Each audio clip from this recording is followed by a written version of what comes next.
Hello and welcome to the show. We start this week's FailRace episode with Gish 571 on GTA 5 bullying a pink Panto. Not exactly the nicest of things, but it's very difficult to resist when there is a bright pink Panto running around in front of you. As he goes a bit of a nudge, the Panto changes direction, the Audi can't quite do it, and manages to launch an AI car into the cross traffic that then wipes out another car as well. Well played indeed from the Panto there. We are sticking on GTA 5 with some street racing as we crest a hill, find a bit of AI traffic that just launches you far enough to end up in a big explodey thing.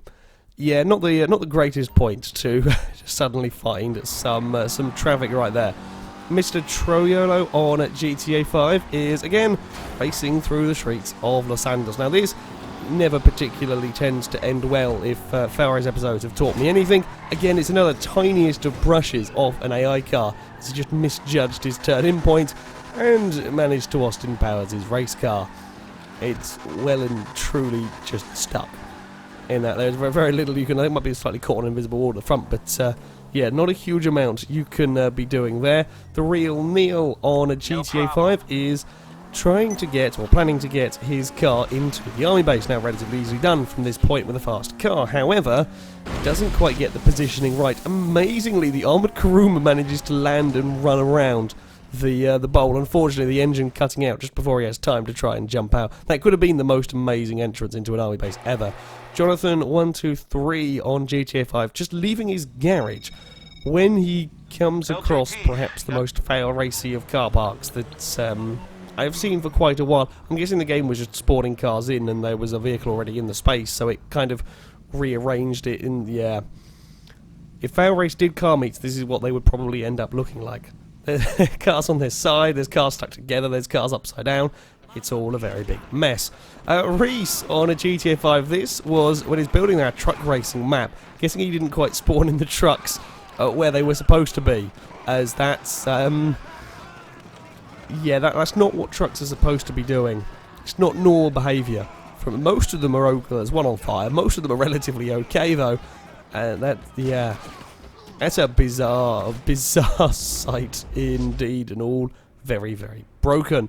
Lazy Bob on Just Cause 3 is toying with the army as they are having much difficulties with this broken bridge. He's parked his Jeep at the end. They are so busy trying to shoot at him, and I love the commitment from the biker there that is still shooting backwards at him as he's fallen off the bridge and plummeting towards a concrete pillar.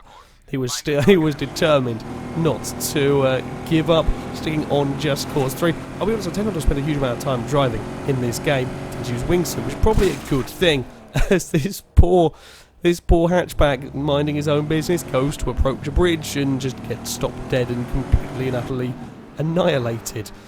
On to Forza Horizon 3, where the driver tar having issues. The player is AFK or whatever, and comes back to seeing a driver tar. Can't really deal with the dirt in his Aston Martin. The Vulcan is just spinning his about 3 spins before he finally manages to recover it and just about point it in the right direction. Yeah, it turns out Vulcan's not the greatest of off-road vehicles ever. On to F1 2016 with a big old pile-up as we leave the first corner at the USA. I don't quite know what started all of this. A Red Bull managed to go for a roll and carry on relatively unscathed. There's too many vehicles in one place as the Mercedes of Hamilton does a good job of getting out of the way of all of that one. I think we're riding on board now with the car that gets turned. Yes, everyone's trying to kind of avoid the chaos going on ahead. This poor Red Bull is the one that comes off as slightly the worst. Still able to carry on. Troubling statue on Dirt Showdown gets a little bit of an assistance across a jump and turn round. The AI felt a little bit guilty though for the turn, so decides to then carry the player. They actually make it across a jump with the player still stuck to the front of the AI car. He only ends up getting deposited off when we make it to the hairpin. Unfortunately, not the most helpful place to be deposited, but yeah, a very, very impressive carry. Mr. Psycho on flat out manages to get a jump a little bit wrong, still lands the barrel roll to have made ground on what I assume is the leader. However, AI is having none of it as he goes to make the pass. AI car sort of body slams him into the wall, and the player is visiting the scenery. Yeah, not quite the way to make a pass work. Stinty Boy 500 is spawning in a tank on battlefields, and well, it's not really an ideal place. It's not an ideal place, not an ideal way to have been spawned in, stuck on your side. There's not a huge amount you can do. The tank, though, is bouncing and wobbling, and I think it got sort of weird physicsy collisioned off a tree. Something happened that pinged it back onto its wheels.